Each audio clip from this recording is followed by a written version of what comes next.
ক্ষেত্রে মামলা অ্যারেস্ট হয়ে কালকে আমরা কোর্টে দেখতে চাই।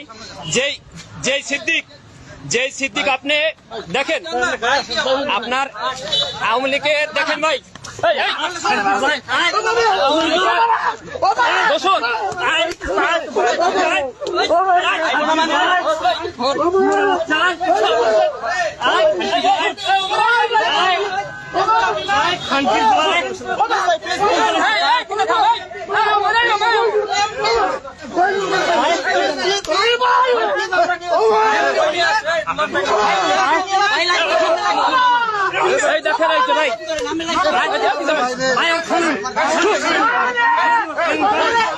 এই জনগণ ধরে দেখেন, এই হোমপাড়াতে গিয়ে জনগণ ধরে আমরা হাবিবুল্লাহ বাহার ছাত্রদল, আমি সাইফুল ইসলাম এবং বিদাস সহ এখানে আপনার জগন্নাথের ছাত্রনেতা বাসেদ ভাই এবং বিশেষ করে আপনার ছাত্র দলের কেন্দ্রীয় সংসদের যুগ্ম সম্পাদক আপনার সে ধরে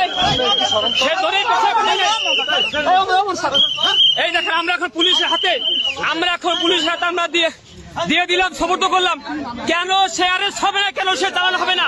আওয়ামী লীগের দোষর তাকে কোনোভাবে ছাড়া হবে না। আমাদের হাবিবুল্লাহ বিশ্ববিদ্যালয়ের 2টা ছাত্র শহীদ হয়েছেন, আপনার 100 আহত হয়েছেন। এখানে আপনার এই যে গুলিবিদ্ধ অমর ছিল 18 তারিখে ছাত্রলীগের একেবারে অ্যারেস্ট করতে হবে। আমরা পুলিশের হাতে বারবার তুলে দেওয়ার পরও পুলিশ কেন ছেড়ে দিচ্ছে সেই জবাব পুলিশকে দিতে হবে। আমরা অ্যারেস্ট চাই, ছাত্র জনগণ পালাবার সময় দেখে হাতে নাতে ধরা হয়েছে ভাই। ইতিমধ্যে আমরা এই দেখেন জনগণ তাকে গণদোলায় দিয়েছে আওয়ামী লীগের দোষর অভিনেতা সিদ্দিক। আমরা তাকে থানায় আমরা ডিবি অফিসে নিয়ে আসছি, কিন্তু ডিবি কোনো কার্যক্রম করছে না। বারবার বলছে এখন পুলিশ নিয়ে যাচ্ছে তাকে রমনা থানায়, অবশ্যই তাকে রমনা থানায় সোপর্দ করতে হবে।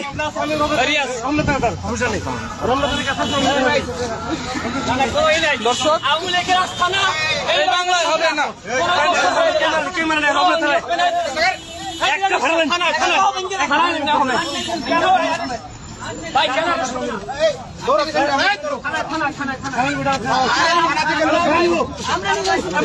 আমরা থানা নিয়ে যাবো তো,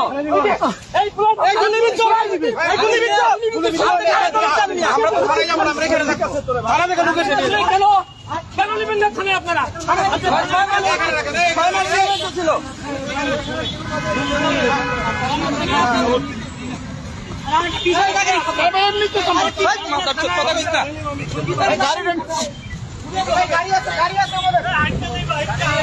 রমনা থানা আড়া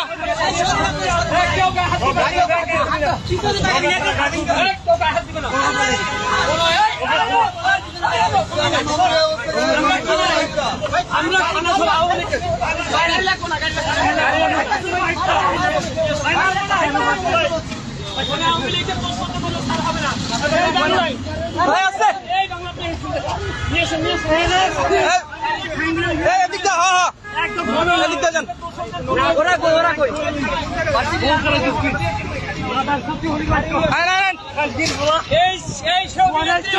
তিনি তারিক রহমানকে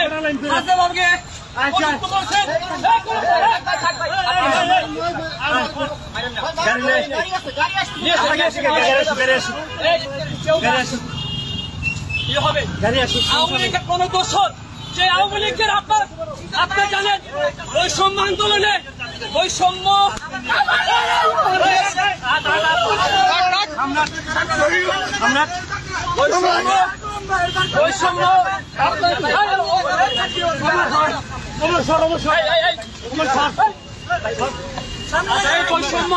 আন্দোলনে যে আপনার সাধারণ শিক্ষার্থীর উপরে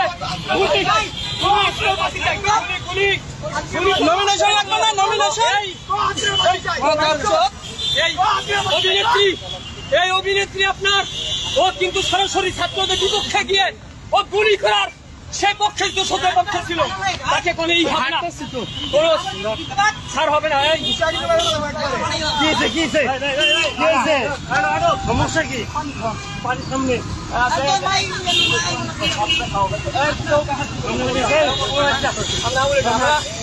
হাবিবুল্লাহ ছাত্র